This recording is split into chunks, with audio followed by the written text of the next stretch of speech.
కోడిపుంజులు, కొంగ, ఒక పెద్ద చేప, ఓ చిన్న చేప, కొర్రమీను, ఓ పెద్ద రొయ్య, కోడిపుంజు. ఇవన్నీ ఇలా ఎందుకు ఏర్పాటు చేసుకుంటున్నారంటారు?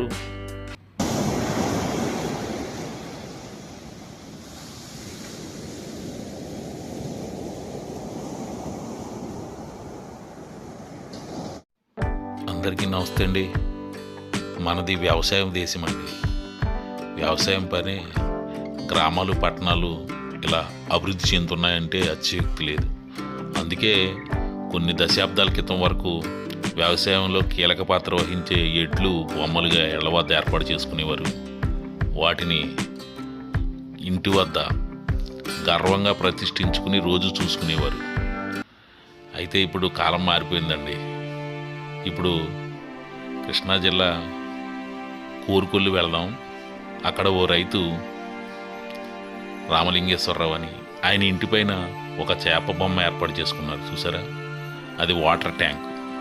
ఎందుకు ఏర్పాటు చేసుకున్నారంటే ఆయన నిజానికి భీమవరం వాసి, కృష్ణా జిల్లాలో చేపలు సాగు చేస్తూ ఆయన ఆర్థికంగా బలపడటానికి ఈ చేప సహకరించిందండి. చేపల వ్యాపారం బాగా సంపాదించారు. అందువల్ల చేపని ఇలా ఇంటిపైన ఏర్పాటు చేసుకున్నారండి. చూసారా? తన G+1 ఇంటిపై ఒక పెద్ద చేప బొమ్మ, మంచినీళ్ళ ట్యాంక్ అనమాట అండి. ఈ రకంగా చేప ఆల్రెడీ ఆయన ఎదుగుదలకు సహకరిస్తే చేప నుంచి వచ్చే వాటర్ ట్యాంక్ నీళ్లు కూడా వారికి జీవనాధారంగా ఉపయోగించుకుంటున్నారనమాట అండి.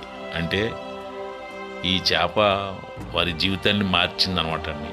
అందుకే ఇప్పుడు జీవితాన్ని మార్చిన చేప వారి ఇంటి దగ్గర ఒక బొమ్మ ఉందండి. చూడండి,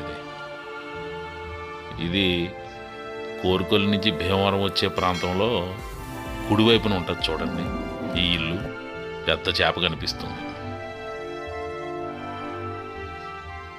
ఇలా రైతులు సంస్కృతిని మార్చుకున్నారు.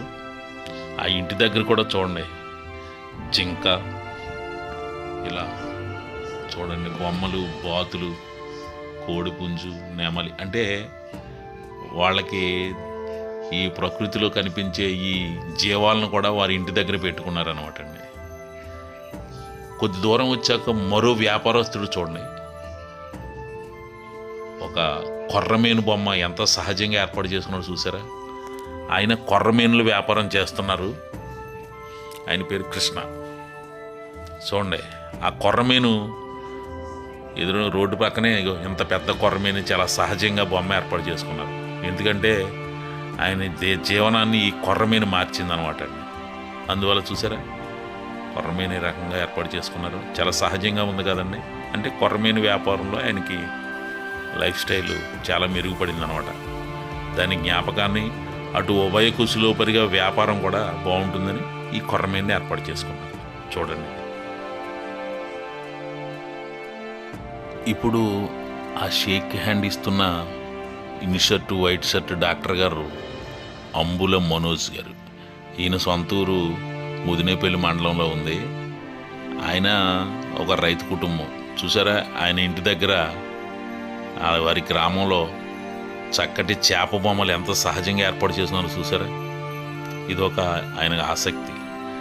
ఇక్కడ భీమవరం వస్తే, భీమవరం అనాకోడేరు రోడ్లో ఒక రైతు, ఆయన రొయ్యల వ్యాపారంలో ఆయన ఆర్థికంగా నిలబడ్డారు. చక్కటి ఇల్లు కట్టుకున్నారు. ఇంటిపైన పెద్ద రొయ్య బొమ్మ ఏర్పాటు చేశారు. చూడండి, జైంట్ రొయ్య. చూడండి ఎంత పెద్ద సైజులో ఉందో రొయ్య. ఈ రొయ్యని వాటర్ ట్యాంక్గా వినియోగించుకుని, ఎందుకంటే రొయ్యల వ్యాపారంలో ఆయనకి ఆదాయం వచ్చిందనమాట అండి. చూడండి, పెద్ద రొయ్య. ఇది వాటర్ ట్యాంక్గా వాడుకుంటున్నారు. ఇంటిపైన ఇలా చాలా సహజంగా రొయ్యని ఏర్పాటు చేసుకుని ఆ రొయ్య ద్వారా ట్యాంకు వచ్చే నీళ్ళని తాగుతూ ఉంటారు అనమాట. అంటే ఏదైతే వ్యాపారంలో తనకు అచ్చి వచ్చిందో ఆ రొయ్యనే చక్కటి విగ్రహం ఏర్పాటు చేసుకుని ఆయన రోజు ఆ రొయ్యని చూసుకుంటూ ఉంటారనమాట అండి. ఇది ఒకప్పటి ఎడ్ల బొమ్మల స్థానంలో ఇలా ఇక్కడ రొయ్యి వచ్చిందనమాట అండి. చూడండి.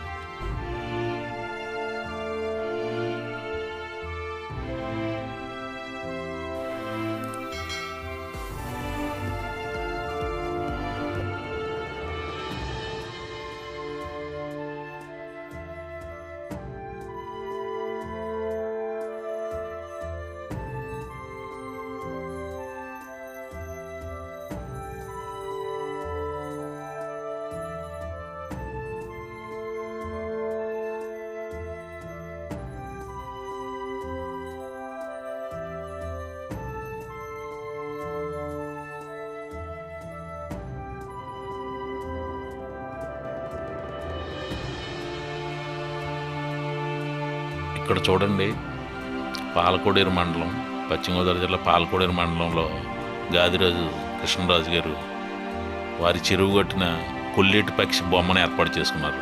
ఎందుకంటే గోదావరి జిల్లా సరిహద్దులో కొల్లేరు ఉంది, అందులో కొల్లేటి పక్షులు ఉంటాయి.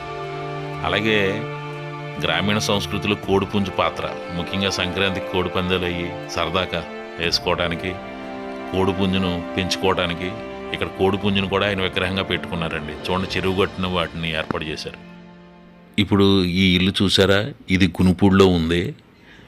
ఈ ఇంటి ఆవరణలో చూడండి కోడిపుంజుల్ని ఏర్పాటు చేసుకున్నారు. ఈ ఇల్లు గునుపూడికి చెందిన యూట్యూబర్ కర్రి జయానంద్ గారి ఇల్లు అనమాట అండి.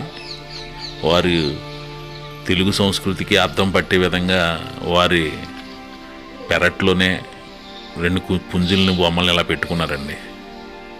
అంటే ఇక్కడ సంస్కృతిని గౌరవిస్తూ తెలుగువారి పౌరుషానికి కూడా కోడిపుంజులు ఒక తార్కాణంగా పేర్కొంటున్నారు అనమాట అండి.